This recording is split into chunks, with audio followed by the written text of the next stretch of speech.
Welcome to the first video in a series where I analyse some of the decisions made in Game of Thrones. Particularly focusing on Sansa Stark's character arc, I'll delve into why D&D made certain choices and how they impacted her storyline. Ultimately, I'll be talking about why D&D struggled to write Season 5 onwards. So before you guys hit that dislike button, I'm not defending D&D at all here.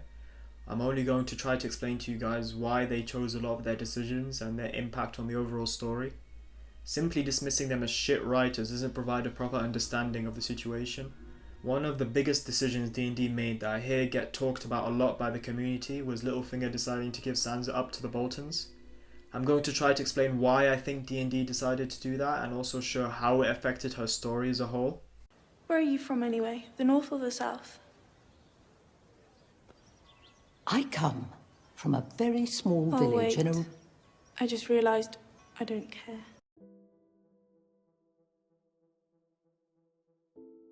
So Sansa's entire character arc is pretty much her turning from a pawn to a player of the game. Hence why she started the show as a pawn for the Lannister and Tyrell houses. For example, the Tyrells plotting to marry her to Loras Tyrell, in the books it's Willis Tyrell, before the Lannisters find out and make her marry Tyrion. At this point of the story, she's being used as key to the north, as she is the only Stark child known to be alive. She's just a pawn being used in a greater game. She also learns what a bad ruler is through Cersei Lannister and Jeoffery. It's also telling that her direwolf lady is killed quite early on. It's some pretty strong symbolism of her disassociating with her Starkness, the same way Arya losing her direwolf Nymeria is reflected by her losing her Stark identity and leaving elsewhere. Obviously there's a lot more to her character, but essentially it boils down to her turning from a pawn to a player and using that to allow her to become a good leader. Up until Season 4, Sansa's consistently used and abused, learning about her whole family being killed and becoming another victim of manipulation by those around her. She even begins to accept this reality with her famous line, "Loyal to King Joffrey, my one true love."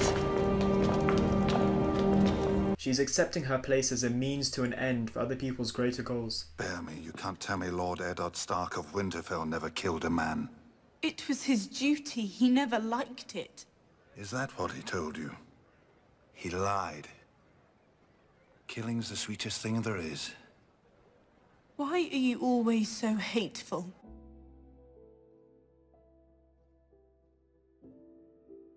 There are two interactions I want to talk about that I thought were important for her character arc that I found interesting.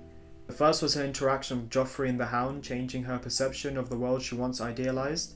Initially, Sansa idolises Jeoffery, seeing him as a handsome prince who fits her romantic fantasies of knighthood and chivalry. However, Joffrey's true nature as a sadistic and cruel individual becomes quite apparent. You can see how he manipulates her by feeding into her fantasies of how a prince should be. I'll never be cruel to you again. Do you understand me? You're my lady now. From this day until my last day. But he shatters these illusions after he orders the execution of her father, as well as abusing and publicly humiliating her. Her interactions with the Hound are equally intriguing, presenting a contrasting form of brutality. Unlike Joffrey, the Hound is brutally honest about the world's harshness. He often mocks Sansa's naivety, but also shows her a certain rough kindness and protection. He explains how knighthood often masks violence and brutality, and we can see Sansa start to have a better understanding of the knights she once adored. She learns that the world is not black and white like she imagined before coming to King's Landing. Despite the Hound's ugliness and brutality, it is him who goes into the crowd of mobs and risks his life to save her. He even shows up at the end of the Battle of the Blackwater and confesses some of his fears and desires, and offers to take her to Winterfell. George R.R. Martin is challenging not only her, but us as the reader about views we may have about knights and princes versus bad guys and brutes. The only way to keep the small folk loyal is to make certain they fear you more than they do the enemy. Remember that, if you ever hope to become a queen.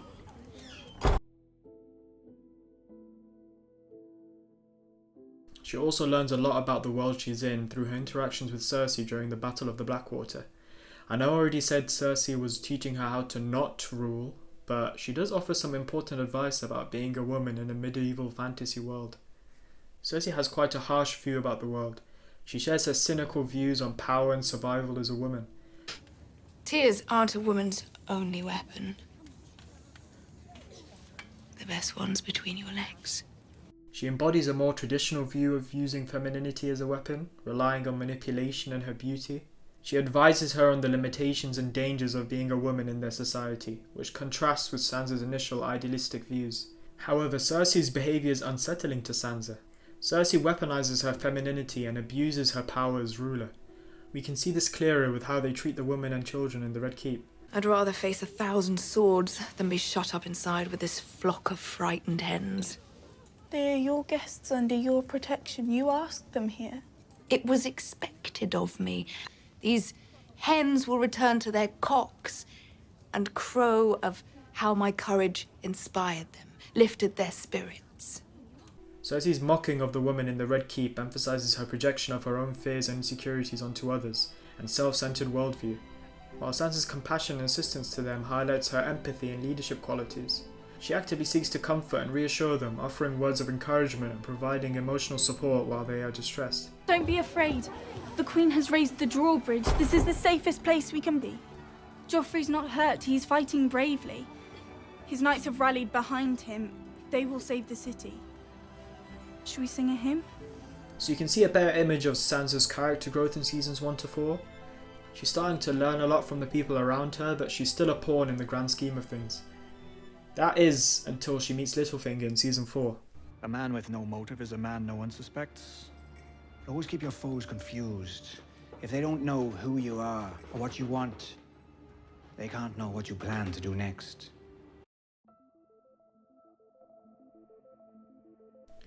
In season 4, Littlefinger helps her escape King's Landing and gives her some lessons on manipulation and his strategic mindset, helping transform her from a naive young girl into a capable player in the Game of Thrones. We can see her actually start to learn these skills from Littlefinger when she decides to vouch for him in the Eyrie, manipulating the Knights of the Vale by exonerating Littlefinger, suggesting that Lisa was emotionally unstable and that her death was an accident.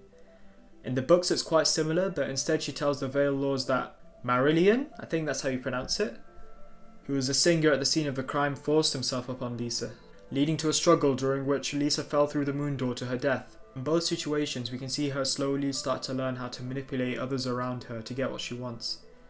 This is the last point where the books and the show stay vaguely in line with each other. Now in the books, it's a little uncertain where her character is currently heading. It's very obvious at some point she's going to overthrow Littlefinger, but when this occurs and at what point she does this is very unclear. In my mind, she's going to stay in the Eyrie for the entirety of the Winds of Winter, continuing to learn how to be a player of the game through Littlefinger, before overthrowing Littlefinger and revealing her identity as Sansa Stark to use the Veil to help take down the White Walkers. I think it's extremely likely Littlefinger will go through with his plan to poison Sweet Robin and install Harry, who's next in line, to become Lord of the Vale. He will then marry him to Sansa. I'd expect Sansa to slowly connect the dots that Littlefinger poisoned Sweet Robin, and sent Jeyne Poole to Winterfell to pose as fake Arya. I'll explain who Jeyne Poole and fake Arya is later in the video for all you non-book readers, but essentially what's important is that Sansa still needs to learn a lot more from Littlefinger, and that she needs to piece together that Littlefinger needs to be taken down.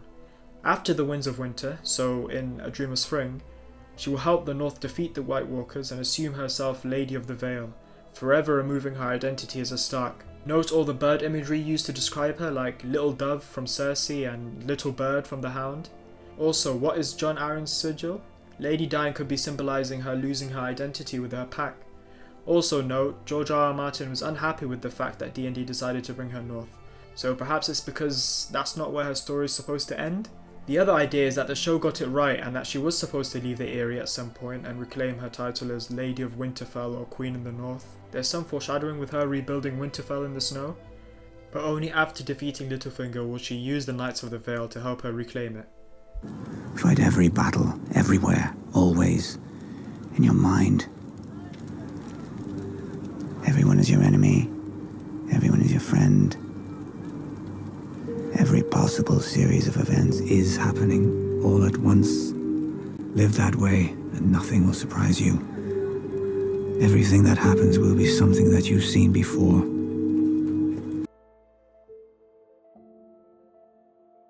Regardless of which way the cookie crumbled, Sansa's story requires her to stay in the Eyrie for most of Winds of Winter, in my opinion. However, the show had a massive predicament on their hands. The show cannot build up her plot in the Vale. Their cast is already too big and they only have 10 hours to split between all the main characters. Even more worrying is that Sansa only has 3 chapters in the whole of A Dance of Dragons and A Feast for Crows, so they really don't have that much content to work with. In fact, they already used some of that limited content in Season 4 where she helps Littlefinger by telling the Lords of the Vale that Lisa committed suicide by jumping through the moon door. So if they wanted to be faithful, they were going to have to include another set, more characters, and make a lot more shit up since they have no content to work with. It just wouldn't work. So understandably, bringing Sansa to Winterfell so she can be involved with the plot cuts down time, actors and money towards the Vale, and brings her story with the Northern one. Basically killing 2 birds with 1 stone.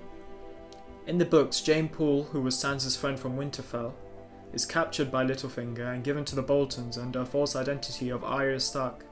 Jeyne Poole has like 2 scenes in Season 1 of Game of Thrones where she's unnoticeable. I'm not sure how people were supposed to remember her.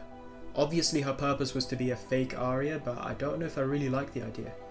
In the books, she's just used as a way for George R.R. Martin to include torture porn. Like, I can't even talk about what happens to her in the books on YouTube, it's that bad. And she ends up losing her nose. She's just a cardboard cutout, and in the end she gains nothing but getting raped, tortured and abused a lot worse than Sansa was in the show. At least Sansa meets up with Jon and Arya and rules the North. So when I see stuff like D&D just wanted to see Sansa get raped or stuff like that, it's simply not true. If it wasn't her, it would have been Jeyne Poole, which is equally as terrible in my opinion. However, bringing Sansa to the North completely fucks up her entire character arc. Ignoring the fact that Littlefinger delivering Sansa to the Eyrie makes absolutely no sense. The show also decided to bring her back into being a victim again. She's yet again being a pawn in the game. They probably decided they would postpone her becoming a player after the Boltons were defeated, and in Season 7 she would finally overthrow Littlefinger. This could potentially work, although it would still be a major dent in her character arc. If they didn't have her using Bran, an all-knowing being that can see through all of time, be the reason for taking him down.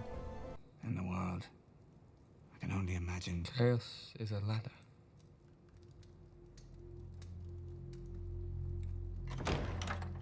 The problem is that they didn't have Littlefinger poison Sweet Robin or have him send Sansa's childhood friend to Ramsay Bolton to get tortured.